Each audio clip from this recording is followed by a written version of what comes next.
मौसम सरमा की एक ठिठुरती शाम थी जब मेरी वफात हुई। उस दिन सुबह से बारिश हो रही थी। बीवी सुबह डॉक्टर के पास लेकर गई। डॉक्टर ने दवाएं तब्दील की, मगर खिलाफे मामूल खामोश रहा। मुझसे कोई बात की ना मेरी बीवी से, बस खाली खाली आंखों से हम दोनों को देखता रहा। दोपहर तक हालत और बिगड़ गई। जो बेटा पाकिस्तान में था वो एक तरबियती कोर्स के सिलसिले में बैरून मुल्क था। छोटी बेटी और उसका मियाँ दोनों यूनिसेफ के सर्वे के लिए कराची ड्यूटी पर थे। लाहौर वाली बेटी को भी मैंने फोन ना करने दिया कि उसका मियाँ बेहद मसरूफ है और बच्चों की वजह से खुद उसका आना भी मुश्किल है। रहे दो लड़के जो बैरून मुल्क हैं, उन्हें परेशान करने की कोई तुक ही न थी। यूं सिर्फ मैं और मेरी बीवी ही घर पर थे और एक मुलाजिम जो शाम ढले अपने घर चला जाता था। असर ढलने लगी तो मुझे महसूस हुआ कि नकाहत के मारे बात करना मुश्किल हो रहा है। मैंने अपनी पुरानी डायरी निकाली, बीवी को पास बिठाकर रुकूम की तफसीलात बताने लगा जो मैंने वसूल करना थी और दूसरों को अदा करना थी। बीवी ने हल्का सा एहतजाज किया, ये तो आपकी पुरानी आदत है, जरा भी कुछ हो तो डायरी निकाल कर बैठ जाते हैं। मगर आज उसके एहतजाज में पहले वाला यकीन नहीं था। फिर सूरज गुरूब हो गया। तारीकी और सर्दी दोनों बढ़ने लगी। बीवी मेरे लिए सूप बनाने किचन में चली गई। उसकी गैर हाजिरी में मैंने चंद उखड़ी उखड़ी सांसें ली और मेरी जिंदगी का सूरज गुरूब हो गया। मुझे महसूस हो रहा था कि मैं आहिस्ता आहिस्ता अपने जिस्म से बाहर निकल रहा हूँ। फिर जैसे मैं हवा में तैरने लगा और छत के करीब जा पहुंचा। बीवी सूप लेकर आई तो मैं उसे देख रहा था।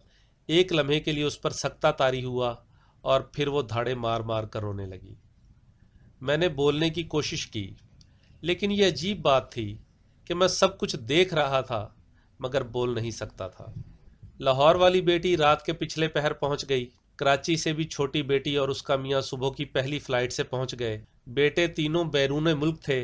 वो जल्द से जल्द भी आते तो 2 दिन लग जाने। दूसरे दिन असर के बाद मेरी तदफीन कर दी गई। शायर, अदीब, सहाफ़ी, सिविल सर्वेंट, सबकी नुमाइंदगी अच्छी खासी थी। गांव से भी तकरीबन सभी आ गए थे। ननियाल वाले गांव से तीनों मामूजात भाई भी मौजूद थे। लहद में मेरे ऊपर जो सिलें रखी गई थीं, मिट्टी उनसे गुजरकर अंदर आ गई थी। बाएं पांव का अंगूठा जो आर्थराइटिस का शिकार था, मिट्टी के बोझ से दर्द कर रहा था। फिर एक अजीब कैफियत तारी हो गई। शायद फरिश्ते आन पहुंचे थे। इसी कैफियत में सवाल जवाब का सेशन हुआ। ये कैफियत खत्म हुई। महसूस हो रहा था कि चंद लम्हे ही गुजरे हैं, मगर फरिश्तों ने बताया कि तुम्हें फौत हुए 5 बरस हो चुके हैं। फिर फरिश्तों ने एक अजीब सी पेशकश की, हम तुम्हें कुछ अरसे के लिए वापस भेज रहे हैं। तुम वहां दुनिया में किसी को नजर नहीं आओगे। घूम फिर कर अपने प्यारों को देख लो। फिर अगर तुमने कहा तो तुम्हें दोबारा नॉर्मल जिंदगी दे देंगे, वरना वापस आ जाना। मैंने ये पेशकश गनीमत समझी और फौरन हाँ कर दी। ये अलग बात के फैसला पहले ही हो चुका था। फिर एक मदहोशी की हालत छा गई। आंख खुली तो मैं अपनी गली में था। आहिस्ता आहिस्ता कदम उठाता मैं अपने घर की जानिब चला। रास्ते में कर्नल साहब को देखा। घर से बाहर खड़े थे। इतने ज्यादा बूढ़े लग रहे थे। ख्वाजा साहब बेगम के साथ वॉक करने निकल रहे थे। अपने मकान के गेट पर पहुंचकर मैं ठिठक गया। मेरे नाम की तख्ती गायब थी।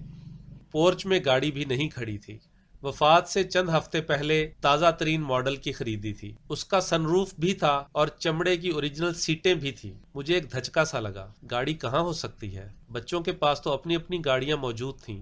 तो फिर मेरी बीवी जो अब बेवा थी, क्या वो गाड़ी के बगैर रह रही थी? दरवाजा खुला था। मैं सबसे पहले सीढ़ियां चढ़कर ऊपर अपनी लाइब्रेरी में गया। ये क्या, किताबें थीं ना अलमारियां। राइटिंग टेबल, उसके साथ वाली महंगी कुर्सी, सोफा, आला मरकजी मुलाजमत के दौरान जो शील्डें और यादगारें मुझे मिली थीं और अलमारियों के ऊपर सजाकर रखी हुई थीं, सब गायब थीं। बेशुमार फोटो एल्बम, कुछ भी तो वहां ना था। मुझे फारसी की कीमती ईरान से छपी हुई किताबें याद आईं। दादा जान के छोड़े हुए कीमती कलमी नुस्खे, गुलिस्तान सादी का नादर नुस्खा जो सोने के पानी से लिखा हुआ था और धूप में और छांव में अलग अलग रंग की लिखाई दिखाता था। दादा जान और वालिद साहब की जाती डायरियां सब गायब थीं। कमरा यूं लगता था गोदाम के तौर पर इस्तेमाल हो रहा था। सामने वाली पूरी दीवार पर जो तस्वीर 15,000 रुपए से लगवाई थी, जगह जगह से फट चुकी थी। फाउंटेन पेनों का बड़ा जखीरा था मेरे पास। पार्कर, शेफर्ड, क्रास, और वो भी दराज में नहीं थे। मैं पजमुर्दा होकर लाइब्रेरी से बाहर نکل آیا۔ بالائی منزل کا یہ وسیع و عریض لاؤنج بھائیں بھائیں کر رہا تھا۔ یہ کیا؟ اچانک مجھے یاد آیا، میں نے چکوال سے رنگین پایوں والے سوت سے بنے ہوئے 4 پلنگ منگوا کر اس لاؤنج میں رکھے تھے۔ شاعر برادری کو یہ بہت پسند آئے تھے، وہ بھی وہاں سے غائب تھے۔ نیچے گراؤنڈ فلور پر آیا، بیوی اکیلی کچن میں کچھ کر رہی تھی۔ میں نے اسے دیکھا، 5 برسوں میں اتنی بدل گئی تھی۔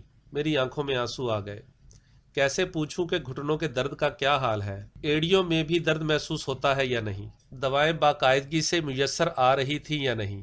میں اس کے لیے باقاعدگی سے پھل لاتا تھا، نہ جانے بچے اس کے ساتھ کیا سلوک کر رہے تھے۔ میں نہ تو بول سکتا تھا، نہ ہی وہ مجھے دیکھ سکتی تھی۔ اتنے میں فون کی گھنٹی بجی۔ بیوی بہت دیر تک باتیں کرتی رہی۔ جو کچھ اس طویل گفتگو سے میں سمجھا یہ تھا کہ بچے اس مکان کو فروخت کرنا چاہتے تھے۔ ماں نے مخالفت کی کہ وہ کہاں رہے گی، بچے مصر تھے کہ ہمارے پاس رہے گی۔ بیوی کو میری نصیحت یاد تھی کہ ڈیرا اپنا ہی اچھا ہوتا ہے، مگر وہ بچوں کی ضد کے سامنے ہتھیار ڈال رہی تھی۔ گاڑی کا معلوم ہوا کہ بیچی جا چکی تھی۔ بیوی نے خود ہی بیچنے کے لیے کہا تھا کہ اسے ایک چھوٹی آلٹو ہی کافی ہوگی۔ اتنے میں ملازم لاؤنج میں داخل ہوا۔ یہ نوجوان ادھیڑ عمر لگ رہا تھا۔ میں اس کا لباس دیکھ کر ٹھٹک گیا۔ اس نے میری قیمتی برانڈڈ قمیض جو ہانگ کانگ سے خریدی تھی پہنی ہوئی تھی۔ نیچے وہ پتلون تھی جس کا فیبرک میں نے اٹلی سے لیا تھا۔ اچھا، تو میرے بیش بہا ملبوسات ملازموں میں تقسیم ہو چکے تھے۔ میں 1 سال لوگوں کی نگاہوں سے غائب رہ کر سب کچھ دیکھتا رہا۔ ایک ایک بیٹے بیٹی کے گھر جا کر ان کی باتیں سنی۔ کبھی کبھار ہی ابا مرحوم کا یعنی میرا ذکر آتا، وہ بھی سرسری سا۔ ہاں، زینب میری نواسی اکثر نانا ابو کا تذکرہ کرتی۔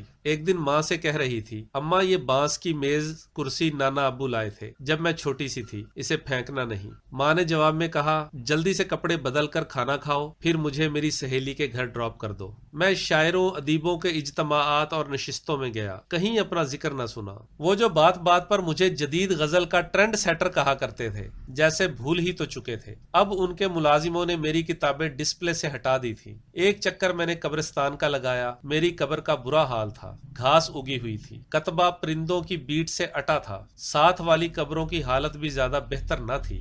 1 سال کے جائزے کے بعد میں اس نتیجے پر پہنچا کہ میری موت سے دنیا کو کوئی فرق نہیں پڑا تھا، رتی بھر بھی نہیں۔ بیوی یاد کر لیتی تھی، تاہم بچے پوتے نواسے نواسیاں سب بھول چکے تھے۔ ادبی حلقوں کے لیے میں اب تاریخ کا حصہ بن چکا تھا۔ جن بڑے بڑے محکموں اور اداروں کا میں سربراہ رہا تھا، وہاں ناموں والے پرانے بورڈ تک ہٹ چکے تھے اور نئے بورڈ بھی مسلسل بھرتے جا رہے تھے۔ دنیا رواں دواں تھی، کہیں بھی میری ضرورت نہ تھی، گھر میں نہ باہر۔ پھر تہذیبی، معاشرتی اور اقتصادی تبدیلیاں تیزی سے آ رہی تھیں اور آئے جا رہی تھیں۔ ہوائی جہازوں کی رفتار 4 گنا بڑھ چکی تھی۔